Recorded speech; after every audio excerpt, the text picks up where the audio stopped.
সাত সকালের শুরুতেই যে ছবি আপনাদের সামনে রেখেছি, বীরভূমের পর এবার মালদা, ফের জকের ধনের হদিশ। মালদার মঙ্গলবাড়িতে তৃণমূল নেতার অনুগামীর বাড়িতে মিলল টাকার পাহাড়।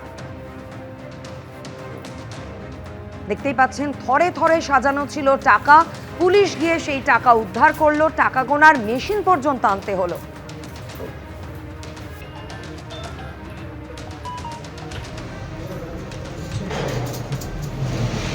তোরা আগে শুনি কাল লাগবে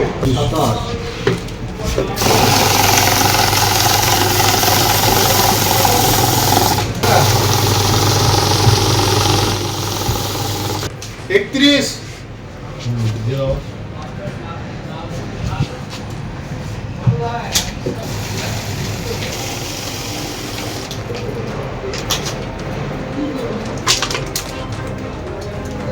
32 এই বিষয় নিয়ে আরো বিস্তারিত জানতে কথা বলে নেব আমাদের প্রতিনিধি পার্থপ্রতিম ঘোষ আমাদের সঙ্গে রয়েছেন।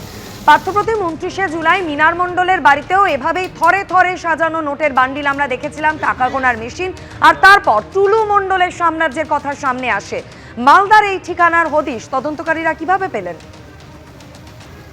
দেখো, দক্ষিণ দিনাজপুরে কয়েকদিন আগে কয়েকজনকে পাকড়াও করে পুলিশ, এবং যাদেরকে গ্রেপ্তার করার পর জানা যায় যে তারা হচ্ছে নিষিদ্ধ কাপ সিরাপ, সেই কাপ সিরাপের ব্যবসা অর্থাৎ এই মাদক কারবারির সঙ্গে যুক্ত।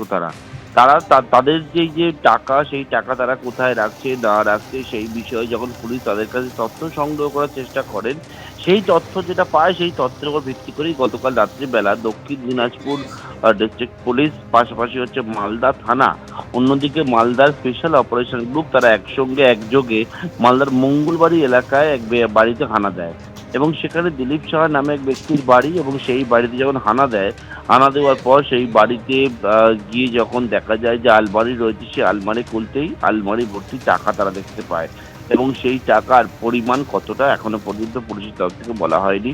দেখতে পাচ্ছ বান্ডিল 500 টাকার নোট, যে টাকা একেবারে বিছানায় রেখে সাজিয়ে সেই টাকা গোনার জন্য টাকা গোনার যন্ত্র নিয়ে আসা হয়। টাকা গোনার কাজ রাতভর সেখানে কিন্তু চলে। এবং ইতিমধ্যে তোমায় বলবো যে প্রথমে পুলিশ গিয়ে এই যে টাকা, আলমারি ভর্তি টাকা, সেই বিষয়ে বাড়ির সদস্য তাদেরকে জিজ্ঞেস করেন যে এই টাকা সংক্রান্ত বিষয়ে কোনো রকম ভাবে কোনো নথি রয়েছে কিনা। পুলিশের দাবি কোনো রকম ভাবে কোনো সদুত্তর তারা দিতে পারেননি, এবং সেই সদুত্তর না দিতে পারার জন্যই একেবারে টাকা সিজ করার যে প্রক্রিয়ার কাজ সেটা শুরু হয় গতকাল রাত্রিবেলায়, এবং টাকা গোনার যন্ত্র নিয়ে এসে মালদার মঙ্গলবাড়ি যে বাড়িতে, সেই বাড়িতে টাকা গোনার কাজ হয়। যেটা পুলিশে অনুমান করছে এই টাকার উৎস কোথা থেকে, এই টাকার উৎস হচ্ছে এই নিষিদ্ধ কাপ সিরাপের যে ব্যবসা, সেইখান থেকেই হচ্ছে এই মাদক কারবার, সেইখান থেকেই হচ্ছে এই টাকার হচ্ছে উৎস, তেমনটাই কিন্তু পুলিশের অনুমান। ইতিমধ্যে তোমার বলবো পুলিশের থানা, এবং তার রাতভর সেই টাকা গোনার কাজ চলেছে। টাকার অ্যামাউন্ট মোট কতটা গিয়ে দাঁড়ালো এখনো পর্যন্ত বলা হয়নি পুলিশের তরফ থেকে। কিছুক্ষণ পর সেই বিষয়ে নিশ্চিত করা হবে। এবং গতকাল রাত্রিবেলা মালদার মঙ্গলবাড়িতে এই যে বিষয় টাকা উদ্ধার হচ্ছে, থরে থরে 500 টাকার নোট উদ্ধার হচ্ছে, এবং এই টাকা কাঁড়ি টাকা, এইটাকে কেন্দ্র করে এলাকার চাঞ্চল্য তৈরি হয়। ধন্যবাদ পার্থপ্রতিম।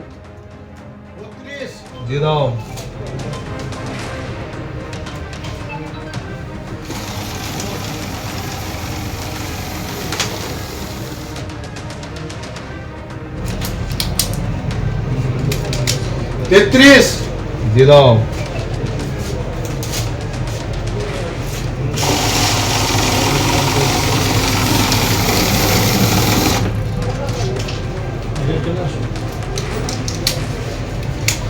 34 সেটা তো আমাদের এলাকার ছেলে, 1 নম্বর ওয়ার্ডে বাড়ি। বললো আমি বিয়ে করবো, আমরা কাগজও চেয়েছিলাম যে আধার কার্ডটা দাও। বলছি দাদা আমরা তো বাড়িটাকে ভেঙেছি, তো আমাদেরকে দিয়ে দিচ্ছি। এবার আমিও দেখলাম যে পরিচিত ছেলে, এলাকার ছেলে। পরে শুনছি যে এরকম কাজ, বললাম যে একটা মোটা অঙ্কের টাকা পেয়েছে। কত টাকা জানেন না? না, এটা আমি জানি। বীরভূমের মোহাম্মদ বাজারে টুলু মণ্ডলের বিশাল পার্কিং লটের হদিশ মিলেছে। এখান থেকেই বালি এবং স্টোন চিপসের রমরমা ব্যবসা চালিয়েছেন তিনি। কিন্তু অভিযোগ, এই পুরো কারবারি চলত পঞ্চায়েতের অনুমতি ছাড়া। এমনকি মোহাম্মদ বাজার থানার পাঠানো চিঠির উত্তরে মোহাম্মদ বাজার পঞ্চায়েত সাফ জানিয়ে দিয়েছে, ব্যবসা করার জন্য তাদের তরফে কোনো ট্রেড রেজিস্ট্রেশন সার্টিফিকেটে দেওয়া হয়নি এই টুলু মণ্ডলকে। তবে কি নথি ছাড়াই ব্যবসা চালাতেন তিনি? কাদের প্রশ্রয়? এই প্রশ্নই উঠছে এবার। কয়েক বিঘা জমির উপরে পার্কিং লট, সার দিয়ে দাঁড়ানো road roller, dumper, truck. Parking লটের ভিতরে ছোট ছোট অফিস ঘরের ভিতরে ঝাঁ চকচকে বেডরুম। বীরভূমের মোহাম্মদ বাজারে রয়েছে পাথর ব্যবসায়ী টুলু মণ্ডলের এই বিশাল পার্কিং লট। পাথরের পাশাপাশি এখান থেকেই বালি ও স্টোন চিপসের ব্যবসাও রমরমিয়ে চালাচ্ছিলেন নাজিমুদ্দিন ওরফে টুলু মণ্ডল। কিন্তু অভিযোগ, এই পুরো কারবারই চলত পঞ্চায়েতের অনুমতি ছাড়া। কারণ ব্যবসা করার জন্য পঞ্চায়েতের তরফে কোনো ট্রেড রেজিস্ট্রেশন সার্টিফিকেট দেওয়া হয়নি টুলু মণ্ডলকে। মোহাম্মদ বাজার থানার পাঠানো চিঠির উত্তরে সাফ জানিয়ে দিয়েছে মোহাম্মদ বাজার গ্রাম পঞ্চায়েত। পার্কিং লট এবং রোড কনস্ট্রাকশনের সেটা কি রয়েছে সেই বিষয়ে নথি চেয়ে পাঠানো হয় মোহাম্মদ বাজার গ্রাম পঞ্চায়েতের কাছে। কিন্তু মোহাম্মদ বাজার গ্রাম পঞ্চায়েতের কাছে এই নথি যখন মোহাম্মদ বাজার থানা চেয়ে পাঠায়, তার উত্তরে একেবারে মোহাম্মদ বাজার গ্রাম পঞ্চায়েত তার চিঠি দিচ্ছে। সেই চিঠিতে একটা হচ্ছে মোহাম্মদ বাজার থানা পাঠাচ্ছে গ্রাম পঞ্চায়েতকে, এবং গ্রাম পঞ্চায়েত চিঠি দিয়ে জানাচ্ছে যে তাদের কাছ থেকে কোনো রকমভাবে কোনো ট্রেড লাইসেন্স এই মোহাম্মদ নাজিমুদ্দিন বা টুলু মণ্ডলকে ইস্যুই করা হয়নি। এই দুটোর ক্ষেত্রে আমাদের মোহাম্মদ বাজার পঞ্চায়েত থেকে কোনো কিছু নেয়নি। সত্যি এই ব্যাপারে আমি জানতাম না। আমি সত্যি কথা বলছি যে ওই মানুষটার আমি নামে পরিচিত, আমার সাথে কোনো। মোহাম্মদ বাজার ফরেস্ট অফিস লাগোয়া এই সেই পার্কিং লট। এখান থেকেই পরিচালিত হতো টুলু মণ্ডলের পাথর, বালি, স্টোন চিপসের অপার সাম্রাজ্য। পুলিশ সূত্রে দাবি, পাথরের ব্যবসা ছাড়াও রোড কনস্ট্রাকশনের কাজের সঙ্গেও যুক্ত ছিলেন টুলু মণ্ডল। কিন্তু পার্কিং লটে যে পাথর বালির কারবার তিনি চালাতেন, তার কি যথোপযুক্ত নথি আছে? এই প্রশ্নেরই উত্তর খুঁজতে জুলাই মাসে টুলু মণ্ডলের এই পার্কিং লটে হানা দেন মোহাম্মদ বাজারের বিএলএল আরও। সেখান থেকে বিপুল পরিমাণে বেআইনি মজুত করে রাখা বালি বাজেয়াপ্ত করা হয়। 6 জুলাই টুলু মণ্ডলের বিরুদ্ধে এফআইআর করতে বলে মোহাম্মদ বাজার থানার আইসিকে একটি চিঠি লেখেন বিএলএল আরও। বিএলএল আরোর করা অভিযোগের পরিপ্রেক্ষিতে এফআইআর রুজু করে তদন্ত শুরু করে পুলিশ। তদন্তকারীরা জানতে চান, টুলুর এই বিপুল ব্যবসার কোনোটা কি নিয়ম মেনে হয়েছে? পার্কিং লট সহ বিভিন্ন কারবারের জন্য কি ট্রেড লাইসেন্স ছিল? এই সংক্রান্ত আরও 2টি চিঠি এসেছে এবিপি আনন্দর হাতে, যার মধ্যে একটি করা হয়েছে টুলুর বিরুদ্ধে এফআইআর দায়ের হওয়ার পর। মোহাম্মদ বাজার থানার তরফে মোহাম্মদ বাজার গ্রাম পঞ্চায়েতে পাঠানো এই চিঠিতে টুলুর পার্কিং লট ও রোড কনস্ট্রাকশন সংক্রান্ত ট্রেড লাইসেন্স ও অন্যান্য নথি চেয়ে পাঠানো হয়েছে। এরপর 14 জুলাই পুলিশের করা আগের সেই চিঠির উত্তর দেয় মোহাম্মদ বাজার পঞ্চায়েত। চিঠিতে তারা সাফ জানিয়ে দেয়, মোহাম্মদ বাজার ফরেস্ট অফিস লাগোয়া টুলু মণ্ডলের পার্কিং লটের জন্য পার্কিং কিংবা রোড কনস্ট্রাকশন সংক্রান্ত কোনো অনুমতি দেওয়া হয়নি। এই সংক্রান্ত পঞ্চায়েতের তরফে কোনো ট্রেড রেজিস্ট্রেশন সার্টিফিকেট দেওয়া হয়নি। আমি নামে পরিচিত, আমার সাথে কোনো। না না না, সেইভাবে না। ওই শুনতাম বড় একজন ব্যবসায়ী, যেমন হয় আর কি, এলাকার কোনো মানুষ প্রভাবশালী হলে বা যা হয় আর কি, সবাই যে এই নামটুকুই আমার পরিচিত। এবার ওর ব্যাপারে আমি যা কিছু দেখছি এখন। এখানেই প্রশ্ন উঠছে, তবে কি বৈধ নথি ছাড়াই ব্যবসা চালিয়ে গেছেন টুলু মণ্ডল? কিভাবে চালিয়ে গেলেন? মাথার উপর কাদের হাত ছিল? এটা তো সম্পূর্ণ আইন এবং প্রশাসনের বিষয়। তো যদি কেউ অবৈধ টাকা করে থাকে, অবৈধ সোনা, অবৈধ ব্যবসা, অবৈধ অমুক, তার বিরুদ্ধে ব্যবস্থা নেবে। একটা জেলায় এরকম বাড়বাড়ন্ত হলো, তো সেখানে তো শুধু একটা 2-4টে লোকের দোষ হতে পারে না। টুলু মণ্ডল যদি এত বড় ব্যবসা করে থাকে, তাহলে তার সোর্স কি, কিভাবে হলো, এটা তো একাধিক বিভিন্ন সব সংস্থা রয়েছে এগুলো মনিটর করার জন্য। ঘুরে ঘুরে শুধু তৃণমূলের 3-4টে নামকে টেনে এনে গল্প সাজিয়ে লাভ কি? এগুলো সম্পূর্ণ প্রশাসনিক বিষয়। এ নিয়ে যা করবার পশ্চিমবঙ্গ রাজ্য সরকার করবে, এ নিয়ে আমাদের কোনো বক্তব্য নেই। এই সরকার আইন মেনে, আইনের পথে হেঁটে যদি কেউ অপরাধ করে থাকেন তাকে শাস্তি দেবে। আর কতদূর ছড়িয়ে এই দুর্নীতির শিকড় তদন্ত করে দেখছে পুলিশ। পার্থপ্রতিম ঘোষ, রঞ্জিত সাউ ও সন্দীপ সরকারের রিপোর্ট, এবিপি আনন্দ। টুলু মণ্ডলের পাথর খাদানে নকল ডিসিআর এর ঘটনা আগেই সামনে এসেছে, আর এবার টোলগেটের এক কর্মী দাবি করলেন মাঝে মধ্যে ডিসিআর পরীক্ষা করত পুলিশও। তাহলে কি সর্ষের মধ্যেই ভূত? উঠছে সেই প্রশ্ন। নগদ, সোনা, রূপো মিলিয়ে শয়ে শয়ে কোটি কোটি টাকার সম্পত্তি, প্রাসাদোপম বাড়ি, দামি দামি গাড়ি, বিদেশ ভ্রমণ। আর এসব কার? টুলু মণ্ডল, একসময় যিনি ছিলেন পাথর খাদানের শ্রমিক। তৃণমূল জমানায় আচমকাই রকেট গতিতে উত্থান হয় তার, হয়ে ওঠেন পাথর ব্যবসার কার্যত নিয়ন্ত্রক। অভিযোগ, পাথরের কারবারে যে টাকা সরকারের ঘরে যাওয়ার কথা তা নিজের পকেটে পুরেই এই সম্পত্তি করেছিলেন টুলু মণ্ডল। আর এই কাজে তার প্রধান অস্ত্র ছিল ডিসিআর, অর্থাৎ ডুপ্লিকেট কার্বন রিসিপ্ট। টুলু মণ্ডলের সাম্রাজ্যে কোটি কোটি টাকা রাজস্ব ফাঁকি দেওয়ার জন্য এই ডুপ্লিকেট কার্বন রিসিপ্টেরই আবার নকল অর্থাৎ ডুপ্লিকেট করা হতো। এই ডিসিআর গেটে নকল ডিসিআর আসতো, সেইটা ডিসিআর টাকা, সরকারি ডিসিআর তো অ্যাকচুয়ালি কাগজ থাকতো, সেখানে নকল ডিসিআর ব্যাপারে জানতেন না? ওই নকল আর অরিজিনালের মধ্যে আমরা পার্থক্য বুঝতে পারতাম না। এখন এটা বুঝতে পারছি যে নকল ছিল, যেটা বলছে মানুষ। 4জন 5জন করে থাকতাম, একটা কাউন্টারের রসিদ স্লিপটা দিত, স্লিপটা নিয়ে একজনা সই করতো। পাথর বোঝাই লরি যখন বাজারে যায় তখন অত্যন্ত প্রয়োজনীয় নথি হলো ডুপ্লিকেট কার্বন রিসিপ্ট বা ডিসিআর। টোল গেটের কাছে থাকা অফিসে প্রথমে অরিজিনাল ডিসিআর তৈরি করা হয়। ওই নথিতে উল্লেখ থাকে কটি লরিতে করে কত পরিমাণ স্টোন চিপস বাজারে যাচ্ছে। কিন্তু অভিযোগ, টুলু মণ্ডলের পাথর খাদানের ক্ষেত্রে রাজস্ব ফাঁকি দিতে আসল ডিসিআরে লরির সংখ্যা ও পাথরের পরিমাণ কম করে দেখানো হতো। পাশাপাশি ডুপ্লিকেট ডিসিআর তৈরি করতেন টুলু। দুটো ডিসিআর নিয়েই রওনা হতেন লরি চালক। সরকারের কাছে যে তথ্য পৌঁছতো তার থেকে বেশি সংখ্যক লরি বেশি পরিমাণ পাথর নিয়ে যেত, ফলে কোটি কোটি টাকা রাজস্ব ক্ষতি হতো সরকারের। তাহলে কি এই জালিয়াতি আটকাতে কোনো নজরদারি ছিল না? এখানেই চাঞ্চল্যকর দাবি করেছেন টোল গেটের এক কর্মী। তিনি বলছেন, অনেক সময় পুলিশও ডিসিআর চেক করত। টুলু মণ্ডলের একাধিক ডিসিআর গেট ছিল, সেই ডিসিআর গেটে একজন কর্মী আমার সঙ্গে রয়েছেন। যে গাড়ি মালিক ফাঁকি দিয়ে যে রোডে ধরা পড়লে তাকে ফাইন করা যাবে, তার সত্ত্বেও যে পুলিশ প্রশাসন তারাও চেক করতো মাঝে মাঝে। পুলিশ প্রশাসনে চেক করত? হ্যাঁ, যে না। তাহলে কি ডিসিআর কারচুপিতে পুলিশেরও একাংশ জড়িত? সে কারণেই কি আঙুল ফুলে কলাগাছ হয়েছেন টুলু মণ্ডল? তদন্তগুলো হয়নি। টুলু মণ্ডল যদি এত বড় ব্যবসা করে থাকে তাহলে তার সোর্স কি, কিভাবে হলো, এটা তো একাধিক বিভিন্ন সব সংস্থা রয়েছে এগুলো মনিটর করার জন্য। ঘুরে ঘুরে শুধু তৃণমূলের 3-4টে নামকে টেনে এনে গল্প সাজিয়ে লাভ কি? সম্পূর্ণ প্রশাসনিক বিষয়। এ নিয়ে যা করবার পশ্চিমবঙ্গ রাজ্য সরকার করবে, এ নিয়ে আমাদের কোনো বক্তব্য নেই।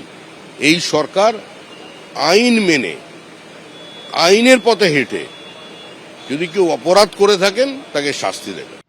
ইতিমধ্যেই সামনে এসেছে যে টুলু মণ্ডলের ছাপাখানাতেই তৈরি হতো ডিসিআর এর ডুপ্লিকেট কপি। টুলু মণ্ডলের সংস্থার এই কর্মীর অভিযোগ, নকল ডিসিআর কর্মকাণ্ড নিয়ে মুখ খুললে শুনতে হতো হুমকিও। কখনো বলেননি যে এই কাজ তো বেআইনি হচ্ছে? সে তো বলেছিলাম, তবে হুমকি দিয়েছিল, গাজার কেস দিয়ে দেবো। শনিবার গভীর রাতে ইফাজুল হক নামে টুলু মণ্ডলের এক আত্মীয়ের পূর্ব বর্ধমানের ঠিকানায় অভিযান চালায় মঙ্গলকোট থানা। ঘরের তালা ভেঙে ভিতরে ঢুকে চালানো হয় তল্লাশি। তবে ইফাজুলের হদিশ মেলেনি। ঘর থেকে একটি ট্রাঙ্ক, ট্রলি ব্যাগ উদ্ধার হলেও সেগুলো ছিল ফাঁকা। এইখানেই কিন্তু পুলিশকে আর সব থেকে বেশি ভাবাচ্ছে যে এই ধরনের বড় ট্যাঙ্ক, এই একটা ব্যাগ ইফাজুল নিয়ে এলো 3 দিন আগে তার মঙ্গলকোটের বাড়িতে, কিন্তু ব্যাগগুলো সম্পূর্ণ ফাঁকা।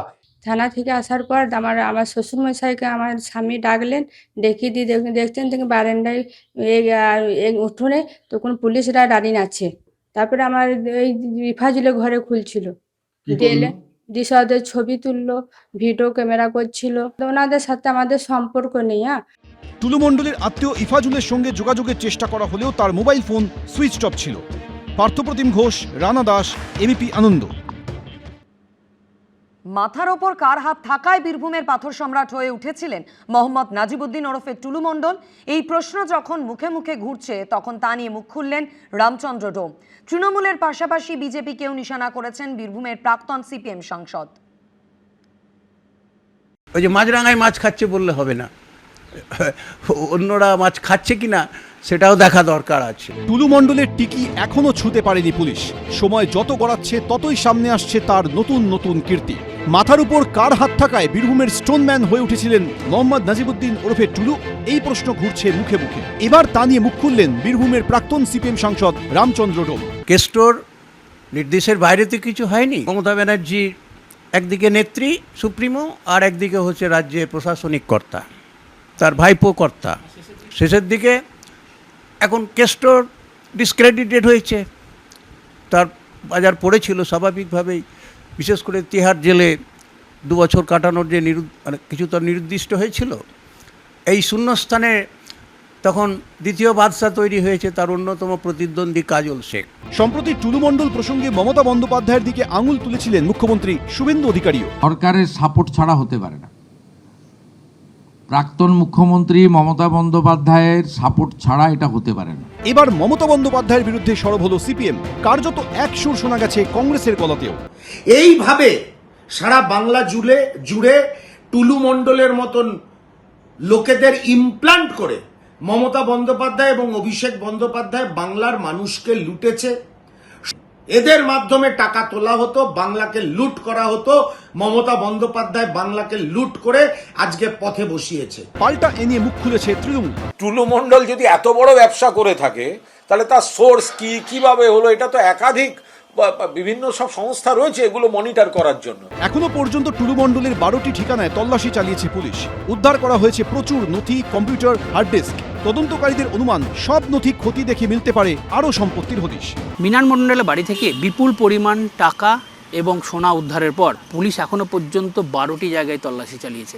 পুলিশ খুঁজতে চাইছে মিসিং লিঙ্ক, অর্থাৎ আর কোথায় কোথায় টাকা রয়েছে। কারণ মিনার মণ্ডলের বাড়ির পুরো টাকা এবং সোনা পাওয়ার পর থেকে পুলিশের ধারণা যে শুধু মিনার মণ্ডল নয়, এই পুরো চক্রের সঙ্গে একাধিক ব্যক্তি জড়িয়ে আছে। এই প্রেক্ষিতে তৃণমূলের পাশাপাশি বিজেপিকেও নিশানা করেছেন প্রাক্তন সিপিএম সাংসদ রামচন্দ্র ডোম। এবারের সঙ্গে এই ব্যবসার সঙ্গে তো আজকের শাসক, রাজ্যের শাসক বিজেপির তো অনেক মাথা যুক্ত আছে, যে আইনি শাসন, স্বচ্ছতার প্রশাসন। আসলে তার জন্য যে দায়বদ্ধতা দরকার, নীতিনিষ্ঠতা দরকার, সেটা তৃণমূল বিজেপি থেকে পাওয়া যাবে না। একদা সিপিএম এর নেতা অনেক দুর্নীতি, অনিয়ম, অনৈতিক করেছেন বলেই মানুষ, পশ্চিমবাংলার জনগণ আপনাদেরকে ছুঁড়ে ফেলে দিয়েছে। সব মিলে মোহাম্মদ নাজিবুদ্দিন মণ্ডল ওরফে টুলুকে নিয়ে চড়ছে রাজনীতির পারদ। ভাস্কর মুখোপাধ্যায়, এবিপি আনন্দ। এবিপি আনন্দ, এগিয়ে থাকে, এগিয়ে রাখে।